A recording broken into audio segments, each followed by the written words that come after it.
आज हम आपको धर्मस्थला के वो सबूत दिखाएंगे जो सबूत गायब हो जाते हैं। मेरे हाथ में भी एक सबूत है और उस सबूत के गायब होने की भी सबूत मेरे हाथ में है, जिसे बकायदा डिलीट कर दिया जाता है महज कुछ ही घंटों के अंदर। लेकिन बात करेंगे इस सबूत के बारे में इस डिकोडिंग क्राइम के अंदर, लेकिन उससे पहले चलिए आपको साइट नंबर 13 पर लेके चलते हैं, जहां पर जो सफाई कर्मी है वो अपनी आंखों के सामने खुदाई करवा रहा है। जो बड़ी बड़ी मशीनें लगी हैं, किस तरीके से उसके इशारे पर एक के बाद एक मशीनें चलती हुई जा रही हैं और जितनी भी मिट्टी थी उसे बाहर निकाला जा रहा है। सफाई कर्मी के पहुंचने से पहले लगातार ड्रोन और जीपीआर की मदद से उस पूरे इलाके की अच्छी तरीके से स्कैनिंग की गई। कल हमने आपको जो वीडियो दिखाया था उसमें आपको घास नजर आ रहे थे। आज उस घास को साफ कर कर जमीन को एकदम छोटे छोटे घासों में तब्दील कर दिया जाता है। ऊपर ड्रोन की मदद से जीपीआर उड़ाए जाते हैं और मालूम पड़ता है कि शायद यहां पर कुछ हो सकता है। फिर उसी सफाई कर्मचारी को पुलिस की गाड़ी से निकाला जाता है, क्राइम स्पॉट पर लेके जाया जाता है, जहां पर वो इशारा कर कर बताता है कि माई बाप आप यहां पर खोदिए। ये जो तस्वीरें हैं बिल्कुल एक्सक्लूसिव तस्वीर है आज हमारे पास, जिसे आपको पहली बार देखने को भी मिल रहा होगा, जहां पर ये पुलिस को बता रहे कि किस तरीके से इस जगह पर 8 से ज्यादा लाशें हो सकती हैं। सही सुना आपने, 8 से 10 लाशों के बारे में इसने बताया है। लेकिन उससे पहले इसने कहा था कि 1 दर्जन लाशों को इसने लाइन से बिछाकर यहां पर छुपाया है। और इसी साइट पर जो खुदाई का जो कार्यक्रम अभी आप देख रहे हैं, इस खुदाई को यहां तक पहुंचने में 2 हफ्ते का टाइम लग चुका है। 2 हफ्ते मतलब 14 से 15 दिन लग गए पुलिस को इस जगह पर खुदाई के लिए। बताएंगे कि उस जगह के बारे में और कौन कौन सी तकलीफें आई थी, लेकिन उससे पहले जानिए कि उस सबूत के बारे में,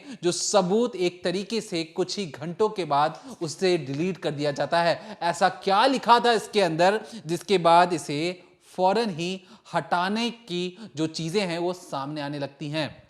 जिस सबूत का जिक्र शुरुआत में दीपक ने किया वो आज हम आपको दिखाएंगे भी और पढ़कर भी बताएंगे कि आखिर उसके अंदर ऐसा लिखा क्या है, जिसे हम बार बार ये कह रहे हैं कि ये उस बड़े आदमी के खिलाफ वो सबूत है जो ये दिखा रहा है, जो ये बता रहा है कि किस तरीके से धर्मस्थला का सच सामने ना आए, धर्मस्थला की सारी चीज़ें जो अब तक होता है वो बाहर ना आए, किस तरह से लोगों को दबाया जा रहा है, यूट्यूबर्स को मारा जा रहा है और तो और बहुत सारी चीज़ें जो हैं वो छुपाई जा रही हैं।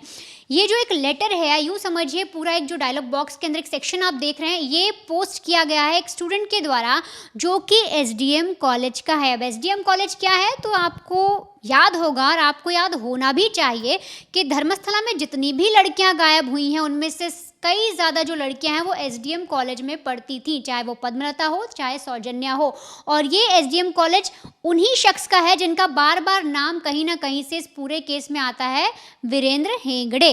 अब ये जो एसडीएम कॉलेज है उनके जो स्टूडेंट हैं उन्होंने जो पूरा पोस्ट लिखा है, इसे हम कोशिश करेंगे कि डिस्क्रिप्शन बॉक्स में लगा दें जिससे आप भी इसे पढ़ लें और मैं आपको बताती हूँ कि इसके अंदर लिखा क्या है। दरअसल इस पोस्ट में सबसे पहले एक लाइन लिखी है कि ये जो भी शख्स है, जो भी ये स्टूडेंट है, वो कुछ कमेंट में एक फ़ोटो पोस्ट कर रहा है जो कि सबूत है और जो ये दर्शा रहा है कि इन बच्चों को ऑर्डर पास किया गया है, इन बच्चों के लिए निर्देश जारी किया गया है कि किस तरीके से इन सभी को हेगड़े के समर्थन में उतरना है, किस तरीके से धर्मस्थला में एक प्रोटेस्ट करना है और सबको दिखाना है कि वीरेंद्र हेगड़े के खिलाफ जो भी चीज़ें कही जा रही हैं वो सब गलत है, जो भी चीज़ें धर्मस्थला में हो रही हैं वो गलत हैं, वो एक सही इंसान है और उनके साथ उनके हक में खड़े होना है। इससे रिलेटेड एक ऑर्डर का जो है वो पोस्ट किया गया था कमेंट में, लेकिन अब वो गायब है, आप जाकर चेक भी कर सकते हैं। अब नीचे पढ़ते हैं कि लिखा क्या है। इस लेटर में लिखा है सबसे पहले कि please only you people can help us, मतलब कि सिर्फ आप ही लोग हो जो हमारी मदद कर सकते हो। आगे जो स्टूडेंट है वो लिखना चाहते हैं कि हम एसडीएम हासन वहाँ पर एक जगह पड़ती है,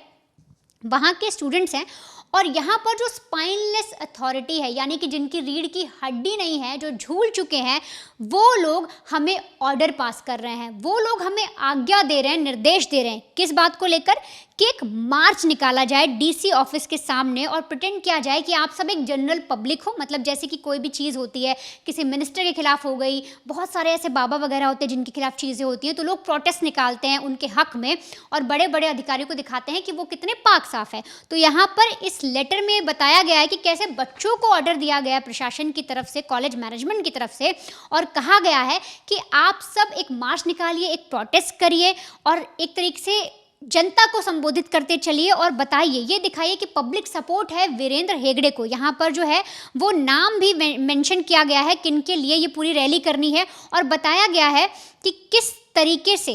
ये पूरा जो मार्च है उसका आयोजन करना है, मतलब कहाँ से शुरू करना है, कहाँ पर ख़त्म करना है, किस तरह से बच्चों को इकट्ठा करना है। और साथ ही साथ इस पूरे लेटर को जब आप पढ़ेंगे तो ये चीज़ भी कही गई है कि एक बच्चे को, एक स्टूडेंट को किस तरह से अपने साथ बाकी स्टूडेंट्स को जोड़ते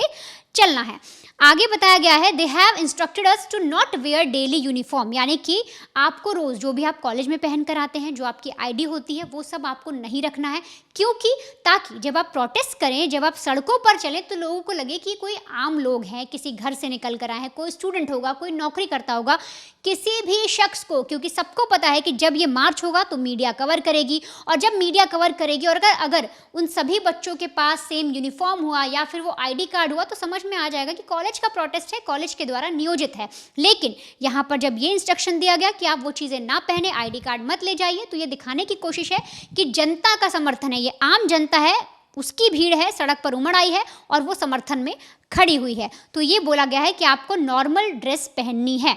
इसके अलावा अपना खुद का व्हीकल यूज़ करें, जिस लोकेशन पर आपको जाना है, जैसे भी जाना है, आप ई रिक्शा करना चाहते हैं, आप बस करना चाहते हैं, आपके पास स्कूटी है, बाइक है, साफ लिखा गया है कि अपना खुद का व्हीकल या जो भी आप करना चाहते हैं वो अपनी तरफ से यूज़ करिए। इसके अलावा ये भी कहा गया है कि जो भी बच्चा या जो भी कोई ऐसा शख्स कोई भी बात इधर से उधर करना चाहेगा, मान लीजिए कोई स्टूडेंट है जिसके मन में ऐसी कोई बात आई, वो किसी को बता दे या किसी से ऐसी चीज़ें कह दे, तो उसके लिए भी सख्त निर्देश दिए गए हैं कि ये सब चीज़ें भी नहीं करनी है। साफ तौर पे इस लेटर में धमकाने की बात कही जा रही है, कहा जा रहा है कि उनको एक धमकी मिली है, ये लेटर नहीं, वो ऑर्डर नहीं, मैनेजमेंट की तरफ से आया है, एक धमकी आई है कि किसी से भी कोई बात नहीं करनी है, किसी से भी कुछ भी नहीं बताना है। इसके अलावा कहा गया है कि कल एक आयोजन किया जाएगा जिसमें सारी चीज़ें बताई जाएंगी, टाइम लिखा गया है 9 बजे का, और ये भी बोला गया कि अगर कोई नहीं आता है वहाँ पर तो उसे भी पनिशमेंट दी जाएगी डायरेक्टर के द्वारा, ये भी मेंशन किया गया है। इसके अलावा लिखा है कि हम चाहते हैं कि जो भी बच्चे इस इंस्टीट्यूट में पढ़ रहे हैं वो सब के सब इसमें इन्वॉल्व हों, यानी कि हर एक बच्चा, हर एक क्लास का स्टूडेंट इस पूरी रैली में, इस पूरे आयोजन में शामिल हो, और अगर ऐसा नहीं होता, वो लोग पार्टिसिपेट नहीं करते, तो जो भी उसके परिणाम होंगे उसका नतीजा भुगतने के लिए आप सब तैयार रहेगा। अब सोचिए, साफ शब्दों में अगर कोई मैनेजमेंट इस तरह से लिखता है कि जो भी नतीजा होगा उसका परिणाम आप रेडी रहिएगा कि जो भी परिणाम होगा वो आप भुगतेंगे उसको, तो अगर इस तरह से कोई लिख रहा है तो सोचिए कितनी बड़ी साजिश है और कितना ज़्यादा लोगों को डराया जा रहा है। लोग नहीं चाहते कि जो पूरा सच है वो सामने आ पाए। इसके अलावा इस पूरे लेटर में ये भी लिखा गया है कि आपके जो भी हॉस्टल के रूम है, अगर आप हॉस्टल में रहते हैं एसडीएम कॉलेज के या जहाँ पर भी रह रहे हैं, उनको बंद रखिए, ज़्यादा लोगों से बात, मतलब बाहर के लोगों से बात मत करिए और रेडी रहिए यहाँ इसमें पार्टिसिपेट करने के लिए। जो भी आप बोलना चाहते हैं, जो भी चीज़ें हैं, जो भी समर्थन में एक जन रैली में की जाती है, उन चीज़ों को करने के लिए बाकायदा प्रैक्टिस करिए और उसमें ठीक तरीके से पार्टिसिपेट करिए और अपने कमरों को बंद रखिए ताकि ज़्यादा लोग या बाहर के लोग आपसे ज़्यादा बातचीत ना कर पाएँ। इसके अलावा जो शख्स है, जो स्टूडेंट है, वो इसमें बता रहा है कि गाइस, यानी कि वो हम सबसे रिक्वेस्ट कर रहा है कि मुझे आपकी मदद चाहिए, सिर्फ आपकी मदद से ये जो पूरा सच है वो सामने आ सकता है। हम चाहते हैं कि ये जो रिपोर्ट है ये कुछ न्यूज़ चैनल्स पर दिखाई जाए, चीज़ें आएँ जिससे सबको पता लगे कि किस तरह से पावरफुल लोग जो हैं वो हमें डरा रहे हैं, हमें धमका रहे हैं। वो चाहते हैं कि कैसे भी कर कर हम अपना मुंह बंद कर लें और ये सारी चीज़ें जो हैं वो सामने ना आ पाएँ। इसमें अगर आप पैराग्राफ के फर्स्ट पैराग्राफ से आखिरी लेटर्स पर जाएंगे तो आपको दिखेगा कि बाकायदा ये चीज़ें लिखी गई हैं। वो बार बार, ये जो स्टूडेंट है बार बार कह रहा है कि हम मदद चाहते हैं, प्लीज़ हमारी मदद करिए, हम इन सब में इन्वॉल्व होना नहीं चाहते, हम नहीं चाहते इस तरह से कोई रैली करना, हम बिल्कुल नहीं चाहते कि हम किसी ऐसे हीनियस एक्ट को सपोर्ट करें और ऐसा प्रिटेंड करें कि हम उसके साथ हैं। इसके अलावा इसमें साफ साफ लिखा है कि हम चाहते हैं कि ये जो पूरी चीज़ें हैं, यानी जो लेटर है, एक ऐसे मीडिया चैनल तक पहुँचे जो अनबायस्ड है, मतलब वो किसी की तरफ उसका झुकाव नहीं है, वहाँ तक ये पहुँचे और वो ये सारा सच दिखाएं, वो बताएं किस तरीके से स्टूडेंट्स को धमकाया गया है। एक फरमान जारी किया गया है जिसमें साफ तौर पे कह दिया गया है कि बच्चों को रैली निकालनी है एक आम जनता की तरह। और जिस तरह से लेटर हमारे हाथ लगा, हमने सोचा ये आप तक पहुँचना बहुत ज़रूरी है, क्योंकि इसमें जो स्टूडेंट है वो बार बार मदद ही मांग रहा है और मदद करना हमारा काम है। और इसीलिए ये पूरा जो लेटर है इसे आप ज़रूर पढ़िएगा और इसके बाद इस पूरे लेटर को, इस पूरे पोस्ट को डिलीट भी कर दिया जाता है 1 घंटे के अंदर ही। और अगर उस प्रूफ की बात करें तो अगर आप सर्च भी करेंगे और ये जो आप लेटर देख रहे हैं, इस वक्त मेरे हाथ में एक और आप पेज देख रहे हैं, ये वो प्रूफ है कि किस तरीके से महज 1 घंटे के अंदर इस चीज़ को डिलीट करवा दिया गया। और तो और साथ ही जो स्टूडेंट ने लिखा है कि वो इस लेटर के साथ, इस पोस्ट के साथ कुछ सबूत दे रहा है कि कैसे कॉलेज मैनेजमेंट ने ऑर्डर पास किया है, वो पोस्ट भी गायब है। तो अब आप सोचिए किस तरीके से धर्मस्थला में कोई भी अगर आवाज़ उठाना चाह रहा है,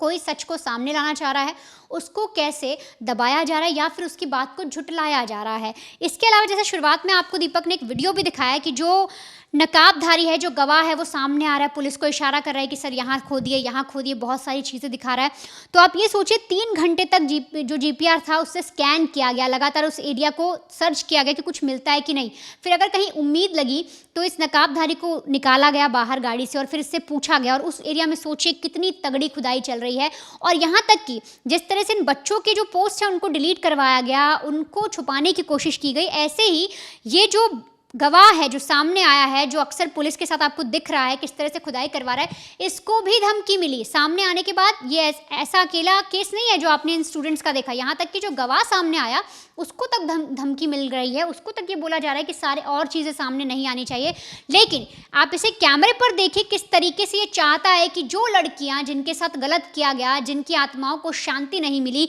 जिनके परिवार को न्याय नहीं मिला, ये खुद चाहता है, खुद सामने आए और आज भी लड़ रहा है और पुलिस को एक एक जगह दिखा रहा है, एक एक जगह की शिनाख्त करवा रहा है और हर जगह की खुदाई करवा रहा है। और साइट नंबर 13 की भी इस वक्त आप देख रहे हैं खुदाई चालू है। और जैसे ही इसमें कुछ भी अपडेट आएगा, कोई भी चीज़ निकल कर आएगी, हम आप तक ज़रूर लेकर आएंगे। हम आपको बताएंगे कि आखिर साइट नंबर 13 जो सबसे की पॉइंट बताया जा रहा था वहाँ से क्या मिला और कब, क्या सिर्फ आज ही इसकी खुदाई होगी या कल भी ये चीज़ जारी रहेगी, हर एक चीज़ आपको बताएंगे। लेकिन अब आप समझिए कि आखिर धर्मस्थला की और सारी चीज़ें क्या हैं, क्या चीज़ें हैं जो छुपाई जा रही हैं और ऐसी भी क्या मिस्ट्री है जिसे रोकने के लिए लोग इस हद तक जा रहे हैं, इस हद तक कोशिश कर रहे हैं कि जो पोस्ट हैं वो डिलीट हो जाते हैं, वो भी महज 1 घंटे के अंदर। देखिए, जो सच्चाई की जो मशाल है उसे आप चाहकर भी नहीं बुझा सकते और इसमें जो आवाज़ें हैं वो आवाज़ें हर कोने से आ रही। धर्मस्थला के जो बच्चे हैं जो कॉलेजों में पढ़ते हैं वो आवाज़ उठा रहे हैं, गांव वाले आवाज़ उठा रहे हैं, जो सफाई कर्मी हैं वो तो सबसे आगे चल चल कर पुलिस को दिखा दिखा कर बता रहा है कि उसने कहाँ कहाँ पर लाशें दफनाई थी और कहाँ कहाँ ज़मीनें लाशें उगल सकती हैं। लेकिन कहें उसकी किस्मत खराब हो या उस सच या जो झूठ के बीच में ये जो सफाई कर्मी फंसा है, जो उसके जो बयानात हैं वो इसलिए कमज़ोर पड़ते हुए जा रहे हैं कि जहाँ जहाँ उसने अब तक बताई वहाँ पर बहुत कम जगहों से ही सिर्फ हड्डियां बाहर आई हैं। अब यहाँ पर जीपीआर टेक्नोलॉजी लाने के पीछे का जो मकसद था, क्योंकि हमने शुरुआत से हर बार ये कहा कि जीपीआर टेक्नोलॉजी लानी चाहिए, लेकिन इस जीपीआर टेक्नोलॉजी में भी बहुत सारी खामियां हो सकती हैं। अगर वो ज़्यादा अच्छी फ्रिक्वेंसी की नहीं होंगी तो ज़मीन के नीचे जो भी अगर हड्डियां हो, अवशेष हो, उसका पता नहीं लगा सकती हैं। लेकिन जब पुलिस को उस जगह जंगल दिखा, पुलिस उसे साफ कर देती है और शायद जीपीआर मशीन में कुछ रीडिंग्स आई हैं जिसके बाद सफाई कर्मी को बुलाया जाता है और देख सकते हैं आप कि किस तरीके से जमीन की खुदाई कितने नीचे तक कर दी जाती है। कहा जाता है कि जब किसी इंसान को, वो अकेला इंसान है, वो कितनी बड़ी खुदाई कर सकता है। मान लीजिए जितना आपका घुटना है उतने घुटने भर की खुदाई कर कर कोई लाश को नीचे दफना सकता है। अब यहां पर जिस तरीके की खुदाई, जो जेसीबी टाइप की जो मशीनें हैं, उसे खोद खोद कर जितनी उसने मिट्टी बाहर निकाली है, यहां पर आप जो समझा जा रहा है कि लाश और कितने नीचे दफनाई गई होगी। अगर इतनी मिट्टी उसने उस वक्त भी खोदी होगी तो क्या किसी ने नहीं देखा होगा। तो इसके पीछे भी एक कहानी है। उसमें यह पता लगा कि गांव के ही 6 लोगों ने उस सफाई कर्मी को जब एक गुपचुप तरीके से लाश को दफनाता था, तो 6 लोग ऐसे थे जिसने देखा था सफाई कर्मी को लाश को छुपाते हुए। तो अभी जब लाशों की मशीनों से स्कैनिंग हो जाती है, खुदाई शुरू हो जाती है छोटी मशीनों से, छोटी मशीनें जब खोद रही थी तो उसमें से तो मुश्किलें आ रही थी, बड़ी मशीनों को मंगवाया गया, फिर वहां से पानी निकलना शुरू हो जाता है, जिसके बाद मोटर की मदद से पानी को बाहर निकालकर मिट्टी को सुखाया जाता है, फिर से खुदाई शुरू होती है। जिस वक्त हम इस वीडियो को बना रहे हैं इस वक्त भी खुदाई लगातार जारी है। पुलिस कोई मौका नहीं छोड़ना चाहती। अगर कोई भी एक सबूत वहां से मिले तो पुलिस उसे अपने हिरासत में लेकर उसे कैप्चर कर उसे बड़े सबूत के तौर पर पेश करना चाहती है। और जो तस्वीरें सामने आई हैं,